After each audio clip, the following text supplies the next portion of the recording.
Greetings to all viewers. This is Professor Ankit Singh, and in this lecture we will start with module 2 from our syllabus, that is highway geometric design.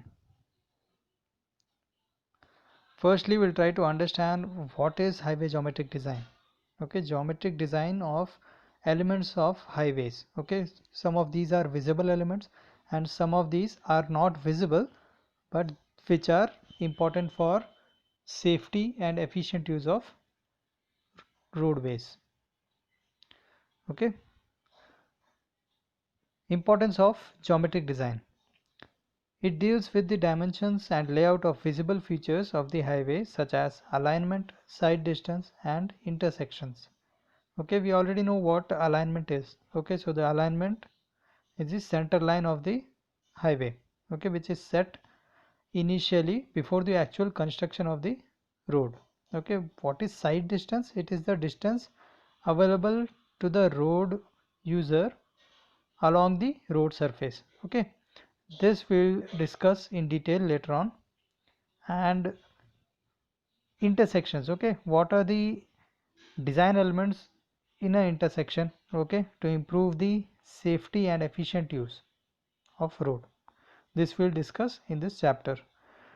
The safe, efficient and economic operation of a highway is governed to a large extent by the care with which geometric design has been worked out. Okay, if the geometric design of the road elements is worked out properly, then we can establish safety, efficiency and economy.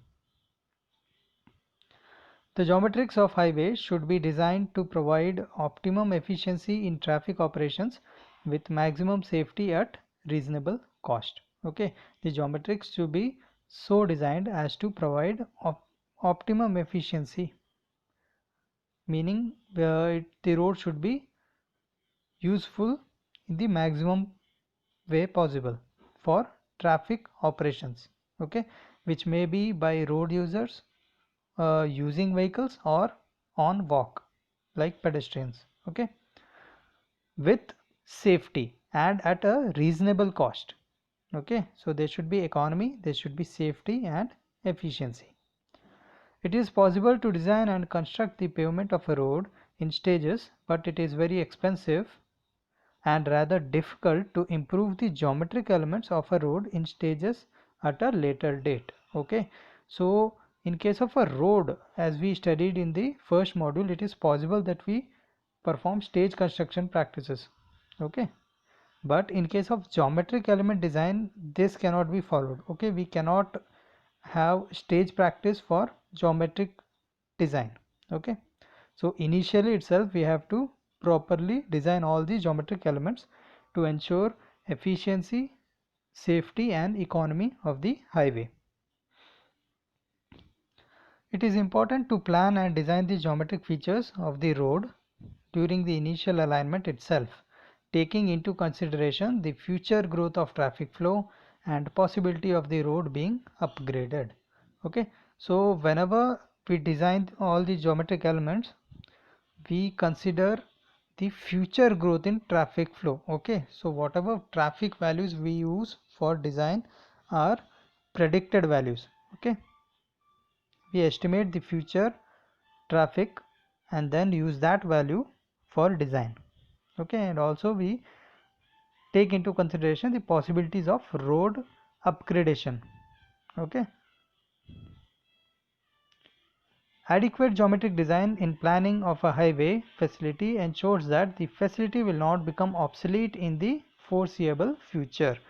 This means that if we do adequate geometric design, it will ensure that in the future our design is not useless. Okay, so our design should be in such a manner that it can be used in future also. So we have to take the conditions of the future. So we need to predict the population of the future, predict the traffic in the future, predict the road use characteristics in the future. Okay, and then using those values we need to design the geometrical elements.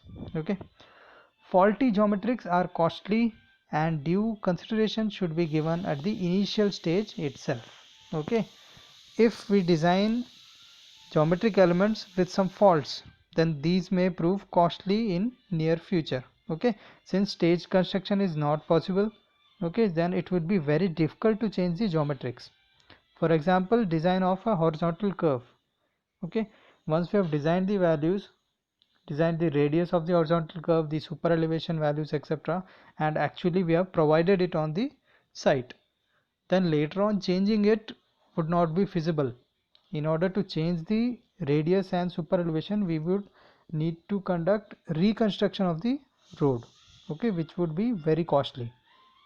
So initially itself, what we need to do is we need to consider future trend of growth, okay, and future, all the conditions of the future, and then design for those conditions. Okay, design should be consistent and conform to standard specifications of IRC or other international institutions like ASTO. Okay, so the design considerations to should conform to the standards of IRC for India and for American standards ASTO. The highway should be considered as an element of total environment, and its location and design should enhance rather than degrade the environment. Okay, so when we design all these elements for the highway should be such that it enhances the environmental conditions. Okay, it should not degrade it. Okay, we need not deforest more land in order to create roads. Okay, we need to take care of the environment also while we are doing all these designs. Okay, so the next topic is design and control criteria, which include the factors which control the geometric designs. Okay, so what are the factors that we need to consider while we are designing the geometric elements? Okay, the first okay, there are 5 factors which are design speed, topography, traffic factors, design hourly volume and capacity, and environmental and other factors. Okay, we will discuss each of these factors now. The first factor is design speed. Okay, it is the most important factor controlling the geometric design elements of highways. The design speed is decided taking into account the overall requirements of the highway. Okay, so firstly let us try to understand what is design speed. Design speed is that speed for which the road is being designed, and it is the maximal speed value which we need to allow on that particular road. Okay, so if a road is being designed for 100 kmph, then any vehicle should not be allowed to move at a higher speed than 100 kmph. Okay, normally what we do is we provide factor of safety, and for a road which is designed for 100 kmph, we don't allow vehicles to move at 100 kmph. We allow them to only move at around 85 to 90 kmph. Okay, so we take some factor of safety into account. In India, different speed standards have been assigned depending upon the importance of the class of road, such as NH, SH, MDR, VDR and RR. Okay, we already know these classifications as we have discussed in my earlier lectures: national highway, state highway, major district road, okay, other district roads. These are village district roads, and RR is rural roads. Okay, MDR, ODR and VR. The design speed standards are also modified depending upon the terrain or topography, and for urban roads also. So there would be different design speed standards for urban roads. Okay, we had seen the classification of urban roads also. Okay, like arterial, subarterial, collector and local streets.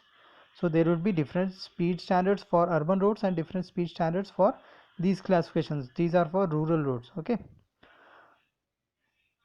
example: friction, curves, this is radius of curves, side distance and width of road, etc. All these factors would be affected by the speed. Okay, these are also some design elements, but they are affected by speed. Okay, as the speed increases, the friction value of the road would decrease, and for higher speeds the radius of curve would increase, and for higher speeds the side distance value would also increase, because it would take us more distance to stop a vehicle when the vehicle is traveling at a higher speed than when it is traveling at a lower speed. Okay, and width of the road also would be more when we design the road for higher design speeds. Okay, so these are few values that are standardized by IRC. Here you can see based on the terrain. Okay, there are four types of terrain: plain terrain, rolling terrain, mountainous terrain, and steep terrain. Now how do we get these terrains? We'll see in our next slide. We have various classes of roads like NHSH, MDR, ODR, and VR, and the design speeds are specified here. Okay, so design speeds would be we have been given with two values. First is ruling and one is minimum. Okay, so while designing, what we'll do, we'll take the ruling speed here. Okay, so if the terrain is plain and if we need to design for NH or SH, then the ruling speed would be, or design speed would be, 100 kmph. Okay, similarly there are a few design speed standard values specified by IRC for urban streets or urban roads. For arterial 80 kmph, subarterial 60 kmph, 50 kmph and 30 kmph for collector and local streets respectively. Okay, so next let us move to the topic. Next factor is topography. Okay, the terrains are classified based on the general slope of the country across the alignment as plain, rolling, mountainous and steep terrains. Okay, here you could see those different terrains. So now let us try to understand what are the differences between these terrains. Okay, the design standards specified for different classes of roads are different depending on the terrain classification. Okay, now how do we classify these terrains? Any terrain is said to be plain if its slope lies between 0 to 10%. Okay, for rolling it is 10 to 25%, for mountainous it is 25 to 60%, and for steep terrains it is greater than 60%. Okay, so this terrain classification is based on the percent cross slope. Okay, the next factor is traffic factors. Okay, factors that are associated with traffic are vehicular and human characteristics of road users.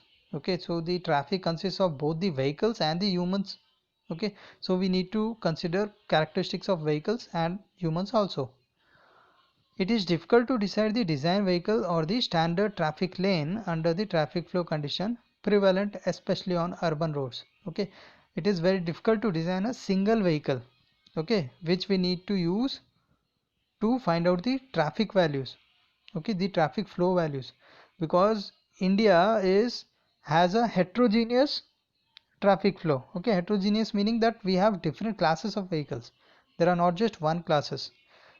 Okay, the different vehicle classes such as passenger cars, buses, trucks and motorcycles etc. have different speed and acceleration characteristics apart from having different dimensions and weights. So it is very difficult to consider a single vehicle and design our road for that.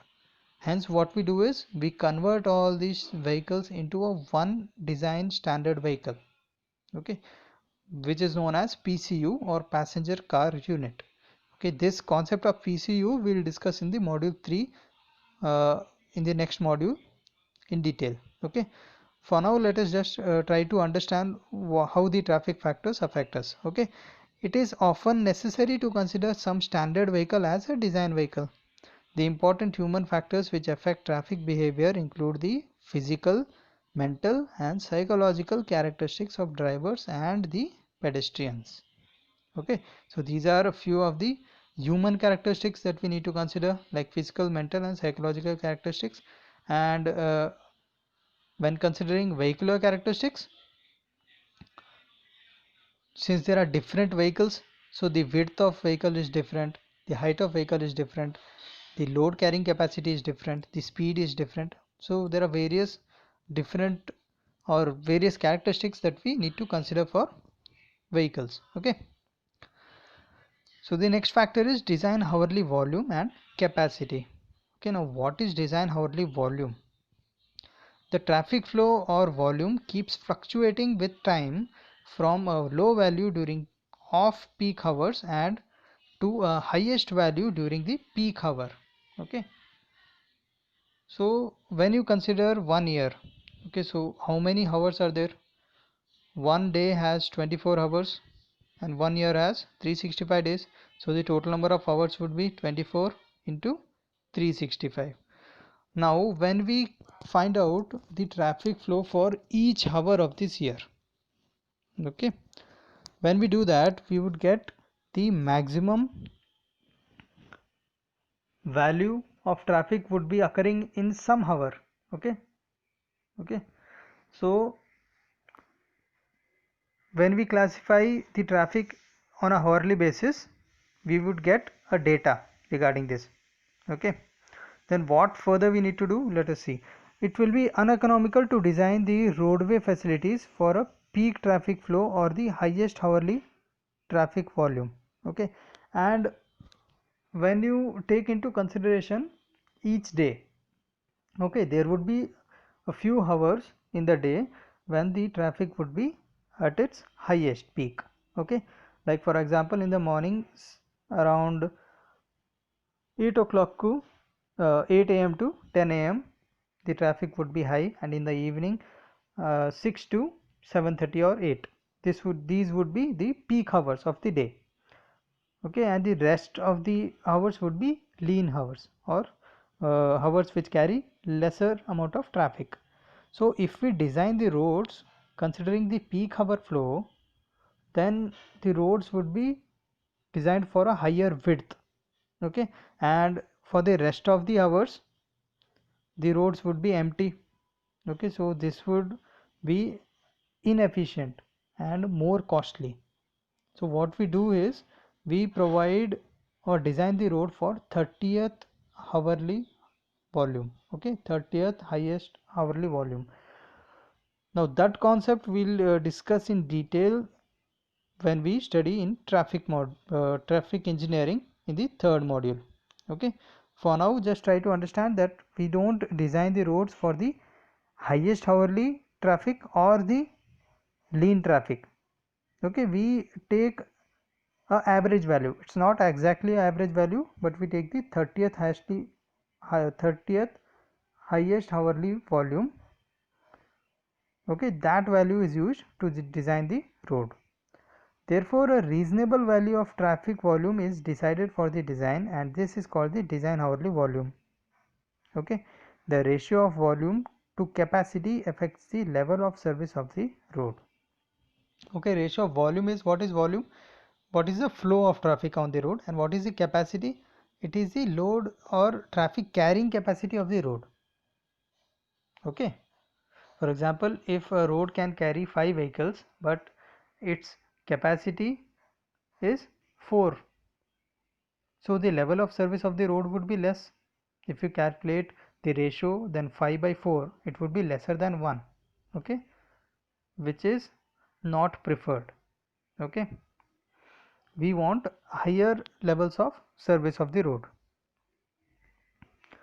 Okay, the final factor or the fifth factor is environmental and other factors such as aesthetics, landscaping, air pollution, noise pollution, and other local conditions should be given due consideration in the design of road geometrics.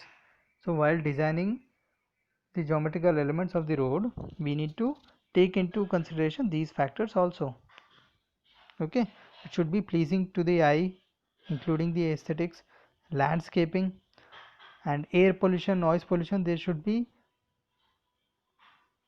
at whatever level it is possible. We need to reduce the pollution due to uh, pollution causing air pollutions or noise pollution.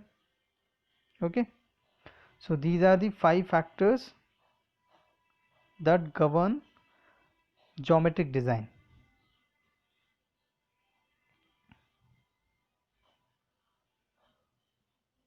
Next, okay, what are the elements of geometric design?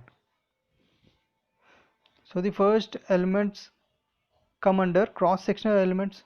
So whatever elements which are visible to us on the road surface, come under cross-sectional elements like pavement surface. And under the pavement surface characteristics, we need to study about friction, unevenness, and light reflecting characteristics. The cross slope or the camber, which is the transverse slope provided on the road pavement, the width of the pavement, the width of the roadway, and the right of way. All these come under cross-sectional elements. Next would be side distance considerations, which is topping side distance, safe overtaking side distance, safe side distance at uncontrolled intersections. Next would be horizontal alignment, under which we would study about design speed, super elevation, and horizontal curves. Next would be vertical alignments, where we will study gradient and vertical curves and other intersection elements. Okay. So the next topic would be cross-sectional elements. Okay. We'll discuss this in the next lecture.